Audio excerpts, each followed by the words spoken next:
How to reorder the pages of a PDF. In this video, I'm going to show you how to change the order of pages in a PDF for free.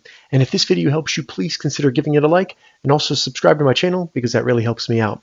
And to do this, we're going to be using a free tool called PDFGadget.com. Now, full disclosure, I created this tool because I wanted to be able to recommend something to people that didn't require them to upload their PDFs to a server. So all the tools work within your browser, nothing ever leaves your device. So once you get to PDFGadget.com, simply select Reorder Pages in PDF, and then all we need to do is select Choose File. From there, select the PDF that you want to change the order of the pages in, and then it will load the pages of that PDF. Now with mine, I just want to have the resume before their certificate, and to do that, all I need to do is select the up arrow, which is on the right side of the page number for that page. Once I do that, it'll change the order, and then once I'm done changing the order of the pages in my PDF, all I need to do is select Apply Reorder. From there, select Download Reordered PDF.